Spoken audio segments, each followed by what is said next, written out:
ended trade negotiations with Canada. The president took to Truth Social to explain his decision. Trump had said that Canada had announced a digital services tax on American tech companies. The president posted, quote, "They are obviously copying the European Union, which has done the same thing and is currently under discussion with us also." The president added, quote, "Based on this egregious tax, we are hereby terminating all discussions with trade on Canada, effective immediately." Trump said he would determine a tariff in response to Canada's move within the next week. President Trump confirmed a new trade agreement with Beijing, however. Trump made the announcement yesterday without giving further details.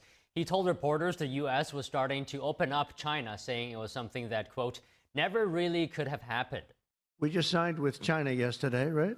Just signed with China. We have everybody. We're not going to make deals with everybody. Some we're just going to send them a letter, say, thank you very much. You're going to pay 25, 35, 45%.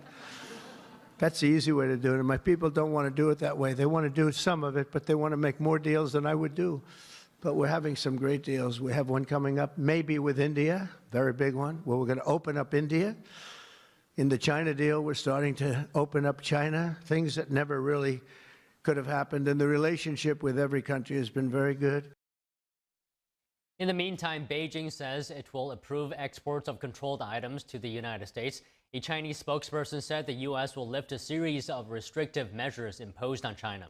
U.S. and Chinese commerce officials agreed on a trade agreement framework in London earlier this month.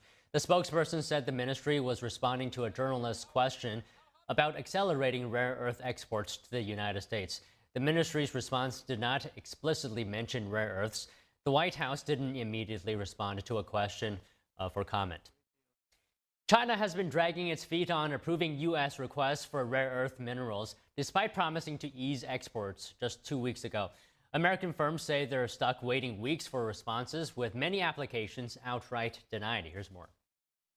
And it's not just finished magnets. U.S. companies say requests for the raw materials needed to make them are also facing major delays. That's forcing manufacturers to scramble. Some are even paying extra for air freight just to keep production running. Many in the industry now worry the delays could be long-term, despite assurances from the White House that exports would return to normal. One rare earth analyst notes that although China may have lifted restrictions on paper, certain bureaucratic procedures are still slowing down approvals. Analysts say the situation shows how Beijing can tighten its grip on U.S. supply chains and hurt American businesses when it wants to. China produces 90% of the world's strongest rare earth magnets used in EVs and fighter jets. In May, exports of those magnets to the U.S. fell by 93% compared to last year. Washington accuses China of stalling export licenses, but Beijing claims it's simply trying to keep the materials out of military hands. What's more, the Wall Street Journal says China is making companies hand over lists of their tech experts. That way, they don't share anything with foreigners seeking independence from Beijing's rare earth supply chains. One U.S. magnet importer says it's getting painfully expensive just to keep factories running.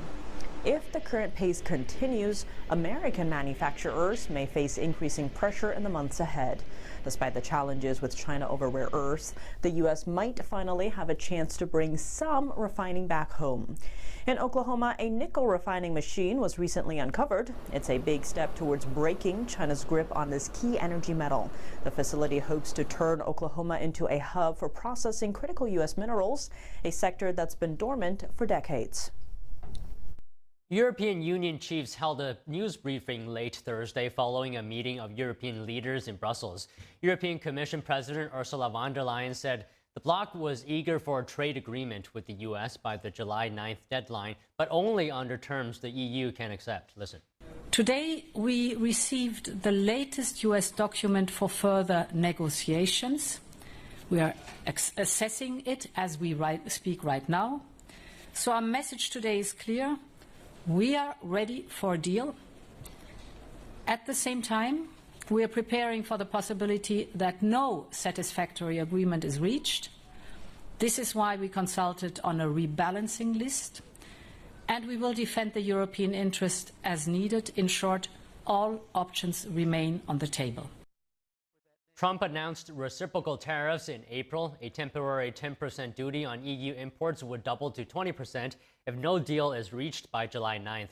Meanwhile, in Asia, Thailand's finance minister said he will travel to the United States for trade talks next week. Thailand faces a 36% tariff on its exports if it fails to negotiate a deal before the pause ends in July. In the meantime, a 10% tariff has been set for most nations. Kilmar Abrego Garcia will stand trial in the United States before any attempt is